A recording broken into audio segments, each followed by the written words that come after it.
Hi guys, guess what? It's Mrs. Evandelor, and look what I found. It's a shiny red pebble. I'm so excited. I bet you it does some cool stuff. And you want to know something even better? I know a story about this. It's called Sylvester and the Magic Pebble, and it's written by William Steig. Sylvester Duncan lived with his mother and father at Acorn Road in Oatsdale. One of his hobbies was collecting pebbles of unusual shape and color.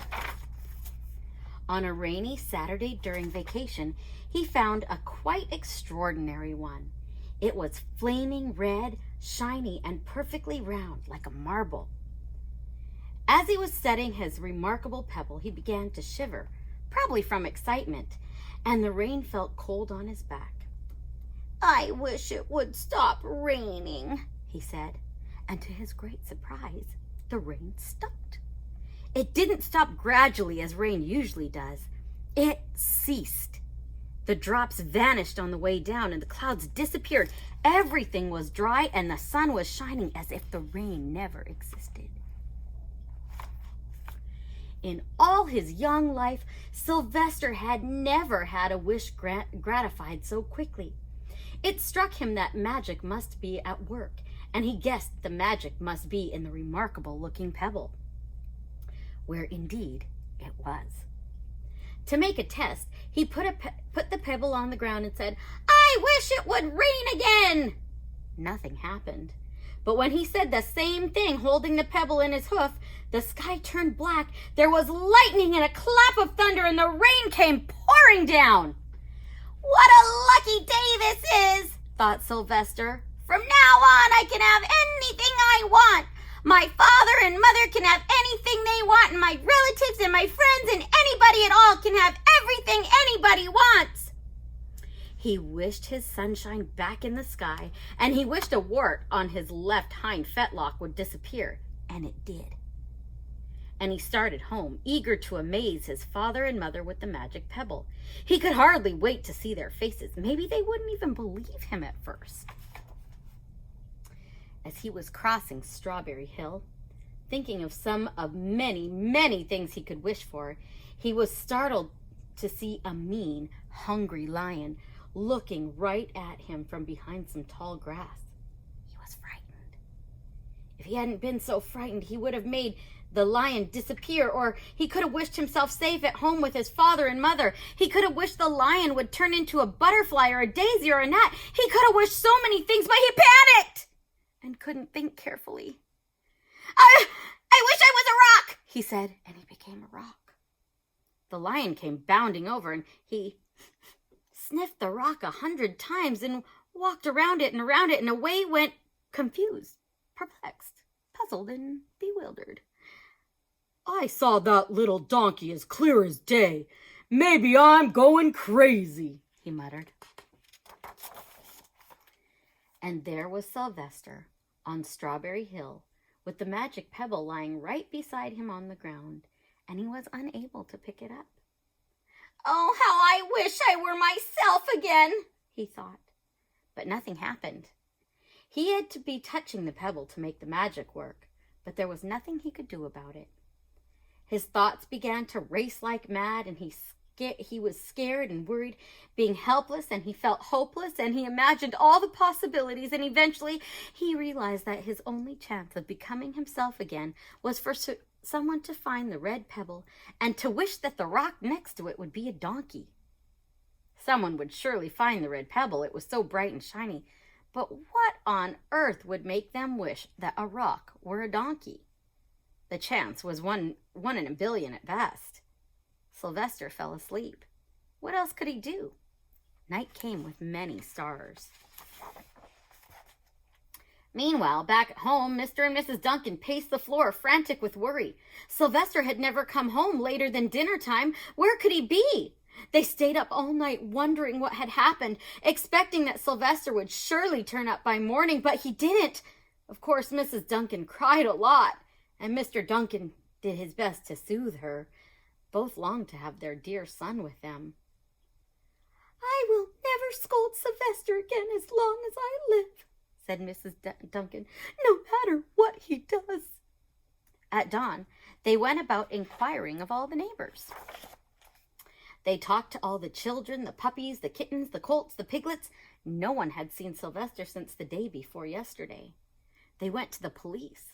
The police could not find their child. All the dogs in Oatsdale went searching for him. They sniffed behind every rock and tree and blade of grass, into every nook and gully of the neighborhood and beyond, but found not a scent of him. They sniffed the rock on Strawberry Hill, but it smelled like a rock. It didn't smell like Sylvester. After a month of searching the same places over and over and over again, and inquiring of the same animals over and over again, Mr. and Mrs. Duncan no longer knew what to do.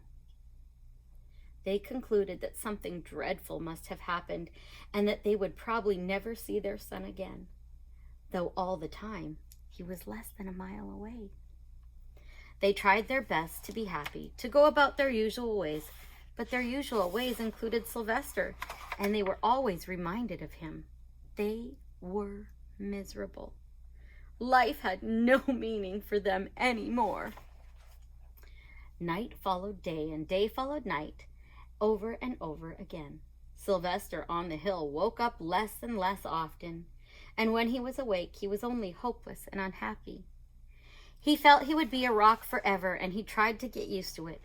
He went into an endless sleep. The days grew colder. Fall came with the leaves changing color. Then the leaves fell and the grass bent to the ground.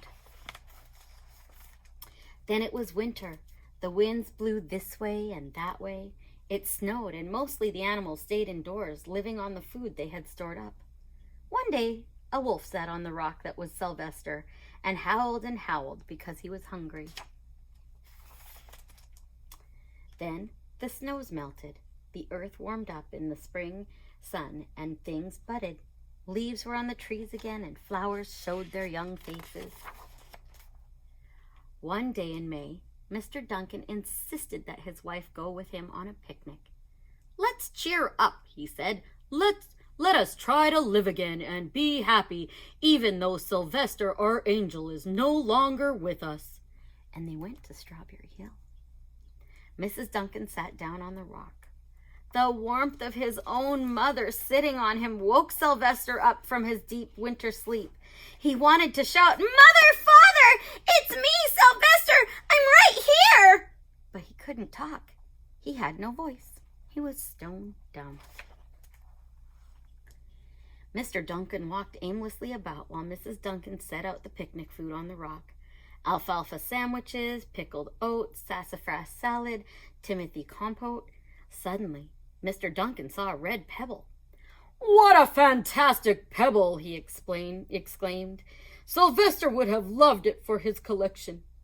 He put the pebble on the rock. They sat down to eat. Sylvester was now as wide awake as a donkey that was a rock could possibly be, and Mrs. Duncan felt some mysterious excitement. "You know, Father," she said suddenly, "I have the strangest feeling that our dear Sylvester is still alive and not far away." I am, Sylvester wanted to shout, but he couldn't. If only he had realized the pebble was resting on his back was the magic pebble. "Oh, how I wish he were here with us on this lovely May day," said Mrs. Duncan. Mr. Duncan looked sadly at the ground. "Don't you wish it too, Father?" she asked. He looked at her as if to say, "How can you ask such a question?" Mr. and Mrs. Duncan looked at each other with great sorrow. "I wish I were myself again! I wish I were my real self again!" thought Sylvester. And in less than an instant he was! You can imagine the scene that followed. The embraces, the kisses, the questions, the answers, the loving looks, and the fond exclamations. When they eventually calmed down a bit and had gotten home, Mr. Duncan put the magic pebble in an iron safe. Someday they might want to use it, but really, for now, what more could they wish for? They had all that they wanted. And that's the end of the story. And the lesson in this story is sometimes we wish for so much more. But you know what? Sometimes we just have to be grateful for what we've got. I hope you liked the story. Bye!